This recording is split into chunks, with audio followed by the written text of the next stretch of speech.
ginawa na po namin yung lahat para matagpuan natin yung dalawang pang natitirang cadaver. Kasabay ng anunsyo ito ang pagbuhos ng luha ni Ian.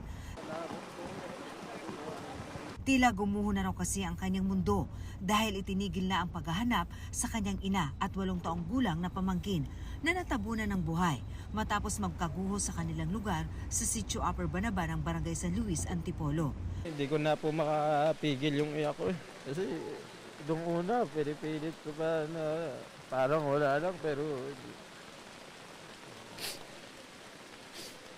hindi pa po nakita yung nanay ko.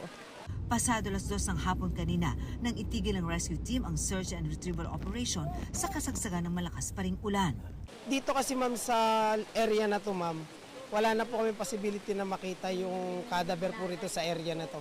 Baka po lumagpas po yung cadaver dito sa area po na ito. So kumbaga na-exhaust nyo na po lahat? Yes po ma'am, opo. Bago nito, puspusan ang paghahanap simula kaninang umaga. Ilang oras din na naghalughog ang mga rescuer sa bahaging ito ng Sitio Banaba sa pag-asang makikita ang mga hinahanap.